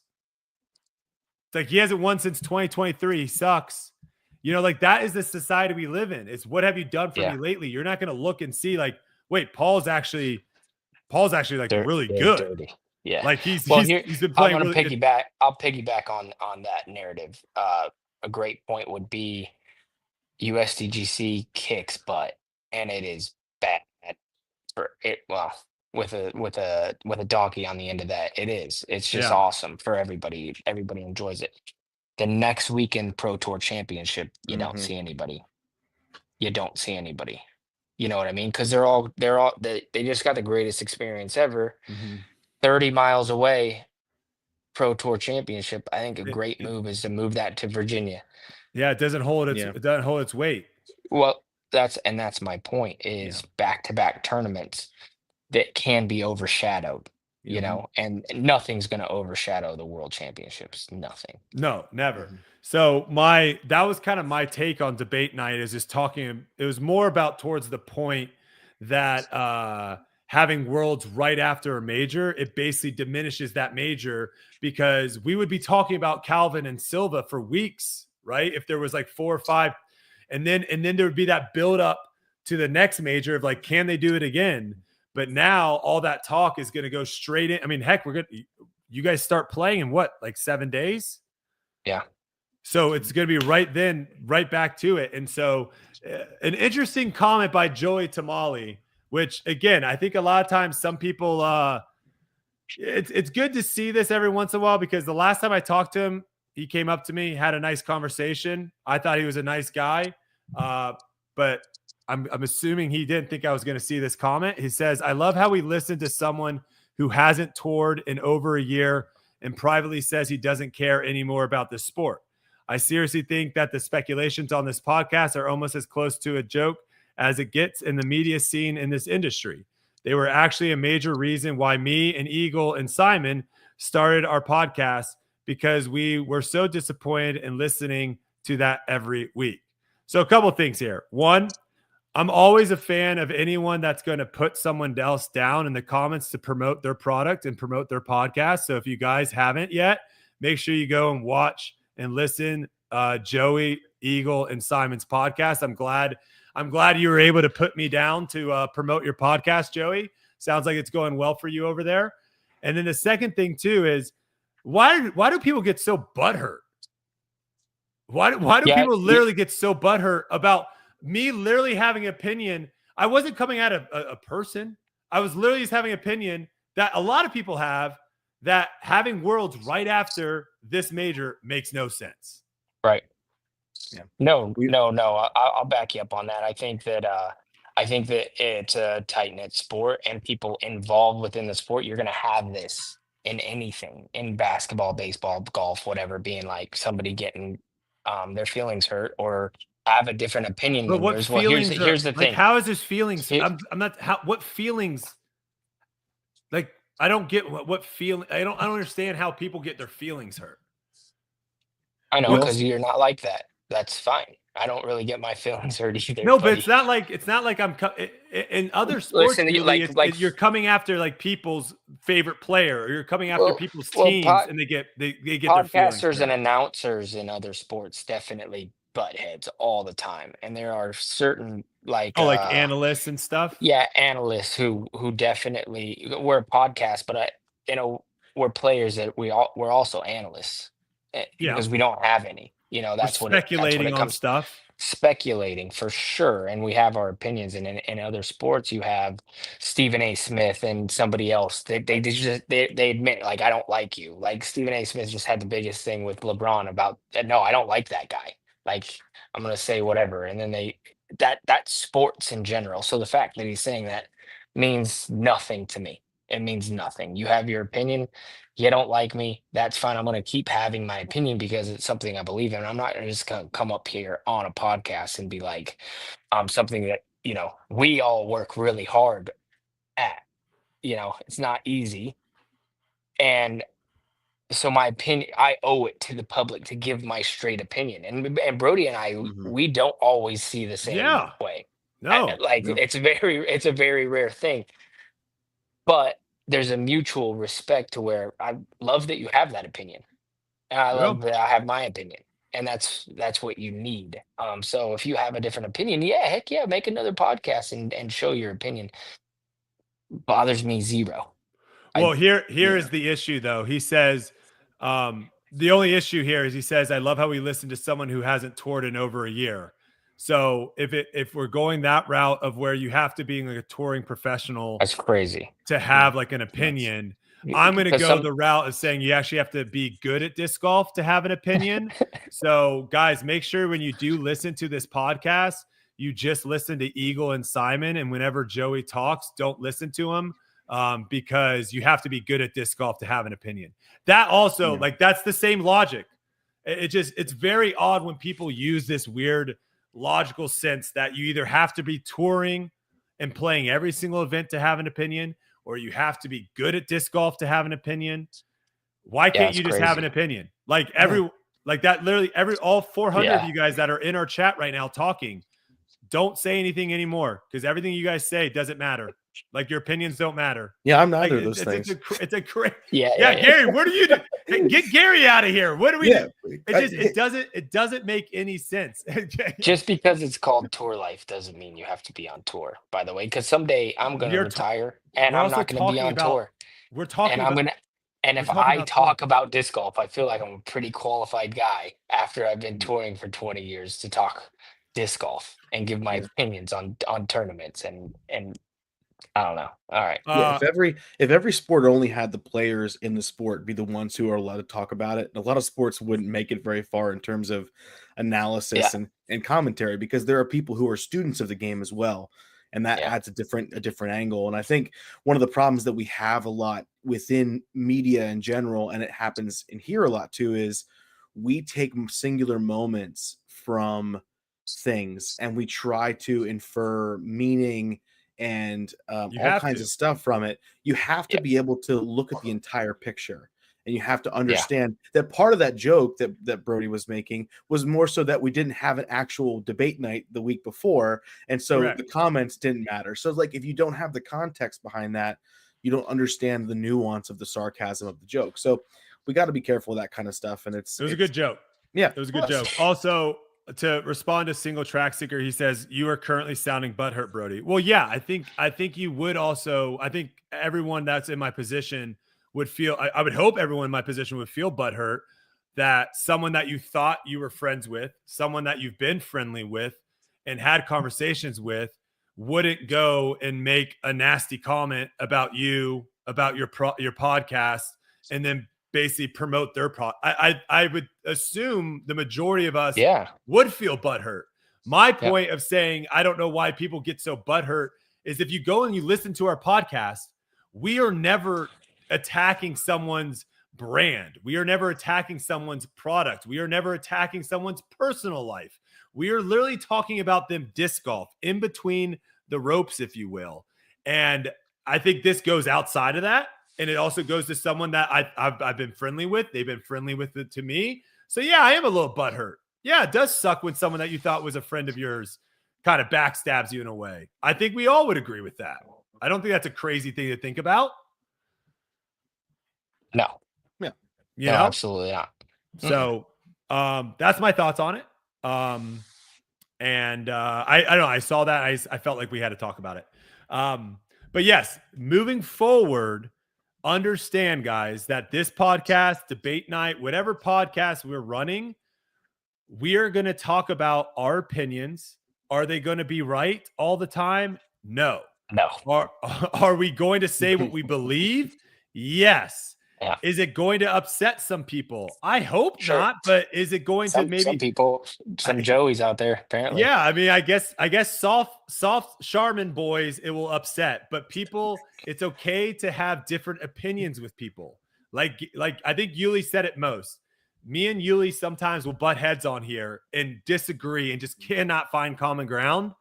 I'm not then being like, I'm not talking to this guy until next week. I can't believe he didn't agree with my opinion. Like at the end of the day, it really doesn't matter. Like if my opinion was that Calvin took way longer on that last putt because he was nervous, like that was my opinion. That's what I'm saying. I thought Calvin took a little bit extra on that last putt today because he was nervous. He was thinking about, oh my God, I don't want to be a choke artist. I don't want whatever. And then we have Calvin on the podcast and I ask him, hey man, why'd you take longer on that last putt? And he was like, oh, I took longer on that last putt. I didn't even notice that. Yeah. Then I'm going to say, oh, I guess I was wrong. Exactly. And sometimes it can be a good thing because, like was mentioned in a comment by Luffy a little bit ago, I said on debate night a few weekends ago that Aaron Gossage was the most overrated player in disc golf right now. And he has taken that so personally that he has gone on to perform super well. I think that final fist pump on 18 was for you, Gary. Yep, I know. That was like an extra little like, suck it, Gary. Felt it right here in my chest because it's funny. The comments were that it was AB and Goose in that very next weekend. AB was the one who tanked and Goose was the one who played super well. So it's kind of funny how that works out that way sometimes. Just remember at the end of the day, for all you professional players out there that maybe get butt hurt, which I think a lot of them don't, because majority of everyone comes on this podcast to talk to us. If no one's talking about you, if no one's talking about the sport, we have right now over almost 500 people listening, which is awesome. The sport doesn't grow, Yuli. Yep. Like there has to be chatter, there has to be excitement, there has to be stuff built up. And it is what it is, man. And it's also talking sports, man. Like it's fun to talk sports. When I'm at tournaments, I get a lot of people coming up and being like, "Man, you make my drive to work so much better. I appreciate it because of what we do here." And that's all we're trying to do. That doesn't mean that they can love like what I'm saying. But if I can make a 40-minute drive feel like 20, that's freaking awesome because that's what I do when I put on Colin, the herd on my thing and I listen to the analysis and it makes my run go a little faster or whatever I'm doing. And so it's a good thing. It really is. We all learn from each other too. I get a message every single week afterwards from my boy JT, and he's like, "Hey man, here's your points. Here's what I agree with, and here's what I don't agree with." And we learn from each other. I think a lot of times what it boils down, and this might get some people butt hurt, but let's end it with getting everyone butt hurt. I think what a lot of times it boils down is there are a lot of people that did not play sports growing up, did not play team sports growing up, didn't play a lot of sports growing up, and they never had that interaction of where you just talk. You talk sports. You go and you watch the football game. You go to work the next day and you talk about it. You talk trash about the other person's team and quarterback. Heck, there are people literally saying that, there's 32 starting quarterbacks in the NFL. Every single starting quarterback in the NFL is incredible. There's only 32 of them in the world.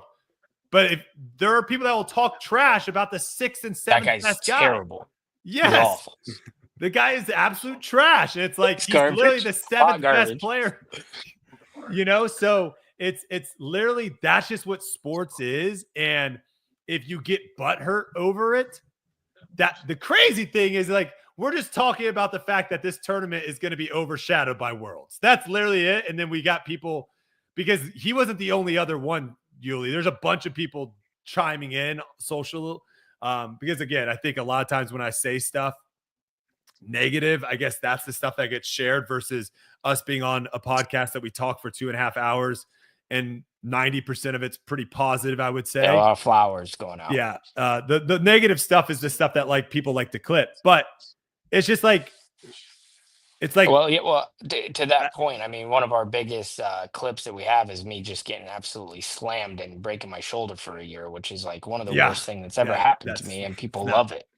Yeah, people people love it too. You people love it too. Yep. So I think that's something that's maybe getting mixed is just the sports talk is such a normal thing. And outside of disc golf, it's just very normal to have positive things to say and negative things to say. And I think one of the things that Tour Life did that stirred it up a little bit was every podcast prior to Tour Life that I listened to was all positive. They never talked about any negative things. They never brought up anything negative. It was all positive. And it's not all positive. There are negative things. There are things that need to be Yeah. grow. And I think it's okay to discuss those, whether you agree with them or don't. And I think ultimately that's what we're trying to do here. We're going to give our opinions. We're going to bring people on the podcast. They're going to give their opinions, hopefully. And then you guys at home can, in the comment section, give your opinions and we can Yeah. all discuss it. Yeah. Heck yeah. And I think Yuli was spot on by saying, wait until Sunday. I think we were both right. Leading up to Sunday, it was very boring. Sunday was electric. It was I awesome. think I think we were both right. And Yeah. it worked out for everyone, I'm sure. I think a lot of people on the grounds had a great time. Yeah, And one thing before I get off here is I do yeah, want to say thank you to all of Estonia and all the staff and everybody. I heard Silver had a big part in the design of the course and everything, and Seppo, anybody like I think Seppo for also. sure, Mhm. right? And so it takes a lot to run a major championship, and I think they did great. And yeah, I appreciate the hospitality that they showed us, everybody who come in from different countries, and yeah, nothing but flowers from me to them. Heck yeah. All right. Well, Yuli, good luck at Worlds, brother. Thank you. Take it easy. All right, Gary.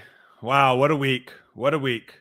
Now we get what, 5? Do we know what the schedule for Worlds? See, we're already talking about Worlds, Gary. Yep. We're already talking about Worlds. What's the schedule? Do we got what are they doing? Are they doing 3-2? Are they doing 2-2-1? Will Yuli cash at Worlds? 100%. Yeah, absolutely he will. Can we just buy Estonia, another country, and let them use all the land to make a new course? Oh my gosh. All right, so they're gonna be doing. Yeah, Bobby, that's what we predicted. On a course like that, there's just not a lot of exciting shots, but the pressure of winning a major, you could have a major at a Dash's track, and the last couple holes are going to be exciting to watch. So they're doing rounds 1, 4, and 5 at the Beast, and rounds 2 and 3 at the Monster. Ooh, I like that actually. So they're because this is the last time we get the Beast, right? This is it. The Beast is gone after this. Yes, Yeah. I believe it's turning into a they're turning into like a multi. What do they turn that into? Like a what do they call that? Multi-park or something? Multi-recreational park. I don't know if that's the right name for it. I think they're turning it into something. Yeah. Yeah, 5 rounds is normal for Worlds. Champions Cup 2027 at Dash's track would be electric. I think the winning score would be if we do 4 rounds, winning score would probably be close to 60 under par. No, it might be more than that actually, Gary. Someone probably shoot like 62. Oh, it's a swimming hall. That's what it is. Thank you. Kid J. Thank you. All right. Well, let's hey, since it's a live chat and it's a live recap, this isn't our normal podcast. We're gonna take questions. So if you have any questions for me, Gary, or PDGA Mike, post them right now in the live chat, and we'll answer a couple of your guys' questions to end out the recap. To what was an exciting finish for the two majors here. I'll start us off with the question while they think about it. Who gets the next major? Who gets their first major win first? AB or Niklas? AB. He was close today, man. He needed something ridiculous. What would he have to have shot today to get to 49? 16. Where's Calvin Heimberg's Nike shoe sponsorship? That's a good one. Were you rooting for anyone down the stretch? Yeah, I was rooting for Calvin. I'm good friends with all those guys. But I think I've spent probably the most time on the course with Calvin. And I think too, just getting that monkey off his back would have been big. I think once AB was kind of out of the picture, I think I was rooting for Calvin. KC, I thank you, even though you're maybe trolling me. What's some advice on improving consistency on the course? Adam, what are you struggling with? Brody, would you do live commentary? I think I'd be very bad at it. So no. There's some who you'd already be better than. So there's prediction for winning score at Worlds, Gary. Ooh, I'm pulling up last year's. Yeah, look up at the map monster. I think you're gonna have to shoot close to 10 to 11 under at the Beast. Yeah, so the Beast. Put me at like 31, and then the Monster maybe like 2 8 unders, so 16. Mm-hmm. So 40. I go 47. Ooh, that's pretty good. I was gonna say that the hot round of the Monster was, I believe, 9 last year. So I'm gonna say Maybe 45. 2 8s at the Monster, so 16, and I'm gonna go 3 12s, so 36 and 16, 48. Yeah, 48. All right, so we got 40. What did I say? 47. I think so. So we're basically spot on. Yeah. Let's see here. What's some advice? Okay, yeah. We already answered that. Or I asked for more questions. He said, it's hard for me to string together 3 good rounds at tournaments. Probably hitting lines would be the biggest issue. So, yeah, Adam, ultimately at the end of the day, what you got to think about when it comes to consistency, which I think is what you're bringing up, it's simply just, it comes down to form and practice. That's all it is. That's like kind of asking, like, how do you get better at shooting free throws? Well, you need to shoot more free throws. You need to get more confident in shooting free throws. Now, are there form things that you could be doing to make yourself more consistent? 100%. And that's obviously hard for me to tell. But I think what you see, and a lot of times why like 4-round tournaments and 5-round tournaments, you see the same people at the top of the leaderboard all the time, is because there's less variance. There's less likelihood of someone having one great round and popping off and winning a tournament. You're going to see the people that are the most consistent and the best at the top. Yeah. Another big one, Adam, is what are you doing between the rounds? Like, are you taking care of yourself? Are you going into that final round really sore, really tired because you didn't hydrate yourself properly? You didn't get the rest you need. Because if you're missing lines, it may not just because you're missing lines. It could be because your body's sore and you're pulling your shots because you're not adequately warmed up or all that kind of stuff. Sean wants to know, what do you think of the trophy celebration and champagne toast? I thought it was awesome. I think it's great. I think it's a little bit, I think tougher on the majors because I get what they're trying to go for, the European like F1 thing where you've got like the second and third place guys up there with the champagne. I think with disc golf, correct me if I'm wrong, but I think with disc golf, it's like win or bust. Essentially. And I think more for F1, and they also don't have like, I could see those being at like regular events, but it being a major, from what I see in golf and what I see in like tennis and other individual sports, you don't often see second and third place up there celebrating with first place. I guess you could kind of view it almost as the Olympics, right? Yeah. But even then, I still don't think like Gannon and Isaac are happy with their second or third. Where I think, I don't know. It's a tough question. Yeah. I don't know. I love the pageantry of all of it. The only thing I would say is like I don't think Kristen was happy to be up there shooting champagne. Yeah, and also now the champagne, like it felt a little like that felt too orchestrated. I almost want the champagne to be in the moment. They tap out, the round's over. I know they got to do scores, but like hit them with the champagne, or something like that. Or maybe just give champagne to the guy in first, and then the other 2 people can walk off. The person in first gets to spray everyone else. As they spray him in the back. That's right. What should happen to make other organizers get to the same level and get more events like this? So don't hit the Mando. I think the big issue is the country's support for this event. They get a lot of support and a lot of, I believe, money and funds for this event. So ultimately, at the end of the day, the only way to make other events this good is to have the support of the city, town that you're in, or also be able to make a lot of money from the event. And then you get people that are getting paid a decent amount to run the event, and they're obviously going to want to run it more. It's a lot harder to have people put in all this time and effort and put in their own resources, I guess is the best way of saying it. Yeah, especially with this being a debut event, like a debut major event for this area, there's a sense of pride in wanting to have it be really, really incredible. I think we have a lot of events in the United States where we've been going to the same course for so long that they feel like the course in the area kind of carries a lot of the work for them. So if we can get that same level of not to say that the people who organize the stuff in America aren't proud of what they're doing, but if we can get that same degree of like fervor that the Europeans have into those events and learn from what we have here. It's like we said also, if the Europeans can learn about what we do with some of the courses and everything, if we both take the time to learn from each other, all the events get better. Oh, he says it's sincere. Who else is live talking disc golf in the world? Oh, thanks, man. Well, if you guys like these recaps, we'll try to do it at Worlds as well. Yeah. Let's see here. I'm pretty new, but minus 48, is that not just wild to say out loud? In disc golf, unfortunately, it's not. Who is the favorite? Maybe first time winner with today's field? I guess he's asking favorite for Worlds. I think the favorite for Worlds has got to be Gannon and Silva at this point. Silva or Evelina. I think the two of them are probably. Or Evelina, yeah. Silva, Evelina probably won too. And I think Gannon is still probably the favorite for Worlds. A 5-round event. Yeah. Is Robbie C going to have the courage to pick who will flop at Worlds? We might have to get him to give his takes again. We might have to get him on debate night because that's an all-timer. I'll have to text Trevor to make sure he's on. Let's see. How many players will test positive and not be able to play Worlds? So I don't think that's how it's going to work, Brandon.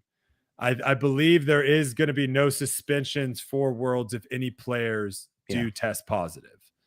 I think there'll be, would they say that after the fact, right? For like European events in the future.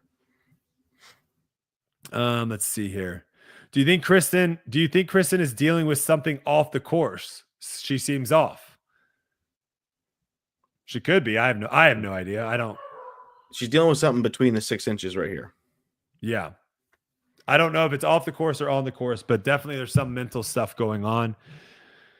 Let's see what else we got. Why didn't the players rush Calvin? My guess, crazy. I mean, they did. We saw Page, Germ, Sexton. Who else was in there? There was like 5 or 6 people. There did see tons of players still there. That's the interesting thing. There weren't tons. We did see the rush of people celebrating Calvin. I mean, his putt also wasn't the last one to go in. He won with a putt before, and other people had to play itself out. So yeah, and I think some people might not like this take, but I think at a certain point in time there is going to be. I think they did this for a bit. I know they did something at the Supreme Flight where they were talking to people about only 2 players or something like that were allowed to like come in and greet the person for winning. I think like when it came to like AB winning, I think they were only allowed to have 2 players rush in for the hugs. I don't know if I'm assuming that isn't the case anymore. I'm guessing that was some sort of protocol that they had, and then that's gone now. Ezra had an army. Yeah, I think, I don't know. I think some people like that and some people don't. I'm more on the side of like, I think it's cooler when that is happening on the way to the scorers table. Yeah. I think that's so much cooler than players rushing in. Since you asked a question, well, you didn't really ask this question, but since you asked a question about it, I'm going to take the time to say how I think the ending of a tournament should go. How I think. Again, this is my opinion. You can be completely different. And guess what? We can still be friends, even if our opinions are different. I think the winner wins, does a little celebration, right? Tip of the hat, whatever. Shakes hands to the people that he played with on that round. Maybe some hugs the caddy, whatever. Then walks to the scorers table And on that walk to the scorer's table, that's when PDGA officials, tournament directors, players, those type of people are inside the ropes and they can, give their congrats. And then he goes to the scorer's tent. When he gets out of the scorer's tent, maybe there's some more people he does it. And then they go to like the trophy thing. That's where and I think too, here's the thing. I think a lot of people said, the whole like, hey, good playing with you started at hole 18's tee because players would just leave the moment the tournament was over. Yep. That doesn't happen anymore. You can actually tell people, hey, it was good playing with you before you go to the scorer's tent, right? So yeah, I think we've outgrown that. I think we've also outgrown the tournaments, the trophy presentation, because I think people were telling me the reason why they do the trophy presentation right after the putt is because fans would just leave if they didn't do it immediately. I don't think people are leaving to see Calvin talk. I don't think people are leaving to see Ezra talk. Like if Ezra went to do the scorer's table and then came back to a trophy presentation, I think there would be a crowd there waiting. Yeah. I know people also watching, they would be waiting to hear what he has to say. So I don't think you have to do it right away. I think you can let it breathe. Yeah, I mean, just looking at the time it takes now, it doesn't take after they hoist the trophy, the time it takes them to cut away to the score table and come back, we're talking only a matter of 5 minutes or less. Not a long time. Yeah, it's changing it up. Let's see. Who breaks the major drought first, Paul or Ricky? Or do you think they end their careers without another major? That's my opinion of Paul. Not because I don't like Paul, just because I just don't. I think Ricky breaks it first. You think Ricky gets it first? Paul's been closer. But like, honestly, the way things have been going for Ricky, I might even be willing to say they're not going to get majors again. But I feel Ricky over Paul. It's tough to think that neither one of those guys would win another major. That's hard for me to grasp because they are going to be in the contention so many times. I'm going once Ricky has maybe a year under his belt with Discraft discs. I think Ricky's the guy. But Francis just said Scheffler just won the Open, hugged his wife, and held his baby off to the tent. Yep, that's how it works. Oh, here we go. We might have a doctor in the house. The pinky toe is actually very important, particularly if it's broken, causing radiating pain. It's one of the most important pieces for balance. Justin, are you a doctor? Yeah. Because Francis just said the baby toe is useless. So what if Francis is a doctor? Who am I supposed to believe here? What are your qualifications, Francis? Yeah, what am I supposed to believe here, Gary? I got two people telling me completely different things. Which one of you is the 1 out of 10 dentists? Any doctors in the chat? What is Silva's hand tattoo on her left hand? Is it disc golf related? I have no idea. I didn't even know she had a tattoo on her left hand. I didn't either. James wants to know, can you stop covering FPO? I don't watch female sports. I don't know why disc golfers think we have to like both. See, that's a take. See, now if I came out with that take, I think I would be rightfully I think the hatred towards me would be rightfully so, because that is a bad take. FPO and MPO are one and the same in disc golf. Disc golf is going the route that tennis is going, where they're holding both the men's and women's side together. They've decided that that's the route that they're going to go. They decide that they're not going to go the golf route where the men have a golf tournament, the women have a golf tournament. They're going to go the side of tennis. And I think it works for them. I think it works. So we're going to talk about both. If you don't like us talking about FPO, fast forward. I'd still rather see an FPO miss putt than a me bound. This guy says, I'm a doctor, but I know nothing about pinky toe fractures. Fair enough. Nothing on the origami fold job by Kristen. What does that mean? Is he saying, did we not talk about it? Did she fold her disc? Or did she actually fold her disc? Did I not see this? Are you saying that we didn't talk about her folding? Or did she actually fold her disc and we didn't talk about that? Or is she doing origami on her other Instagram account? Which of those things are you talking about? This guy says none of the toes are super important. The metatarsal is the important piece of the foot for balance. If you break a part or lose a part of your metatarsal, it's game over. So this guy's claiming nothing important, nothing matters. No toes matter. The disc golf did. Do you see the respect both Gannon and Isaac had for Calvin not giving High a champagne shower? I don't know what that means. Can stop taking takes. Can stop talking takes on FPO for anybody who spells it disc. Okay. I asked if Kristen fold or did Silva win? Both. Yes. But mostly Kristen choked. Yep. Fold like a chair. Calvin won. Silva won because Kristen choked. Yeah, we talked about that for like 20 minutes. What's the beef with Joey Tamale? He's just kind of a rat.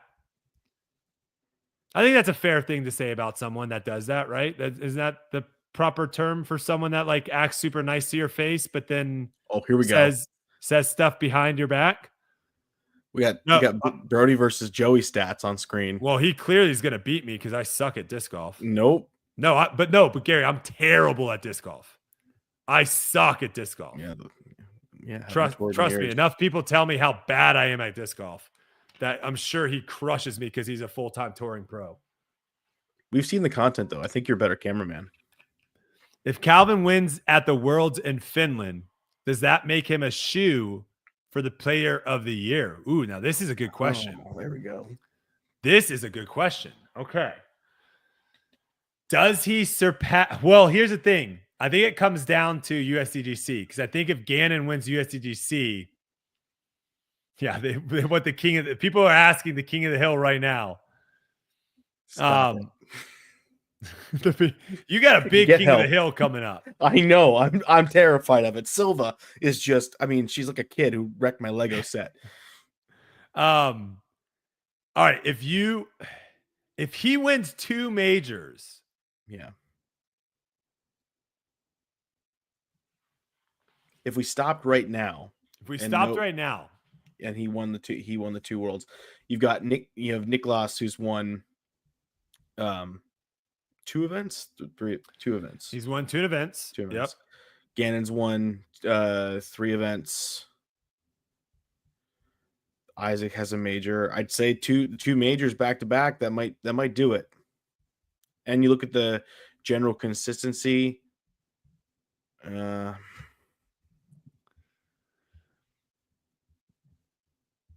I don't know. It's tough. It's a tough question. It's tough because you still have USDGC left. But winning worlds it matters so much, though. It does. It really does. And now, if Isaac would have won, now the better question is like if Isaac win worlds, now he has Champions Cup and worlds without that many. You know what I'm saying? I think the argument's better for Calvin because at least like looking at the year, I know podiums but 5th, 10th, 13th, 6th, 8th, 10th, 6th, 7th, 9th. He's a top 10 machine. Yeah. Didn't Isaac not win Player of the Year when he won Worlds and Champs Cup, which was a blunder? I think Calvin did end up winning that year, but I think that kind of goes to what Gary's point is right now of where if Isaac basically wins Worlds, is the same argument of where Isaac wins Worlds and Champions Cup, but then you have someone like Gannon who wins a whole bunch of tournaments and gets really, really close a whole bunch of times, who had a better season. You're probably going to lean towards Gannon. Yeah. That's the tough part is, to me, Player of the Year is more encompassing of everything. Oh, here you go. Isaac Calvin. Oh, dang. So that's not updated. Yeah, that's not updated. Yeah. But they are kind of spot on. Same strokes. Wow, 1976. That's when I was born. Wow. There we go. Well, there you go. No, Isaac did not have 3 majors that year. Isaac's only won Champions Cup and Worlds. He needs the other Infinity Stones. He would have gotten, well, Yep. This would have been the rare Infinity Stone because I don't know. It might have been like Best a one and stone. done. Yeah. People are saying that this might be like the Kona Peach Day.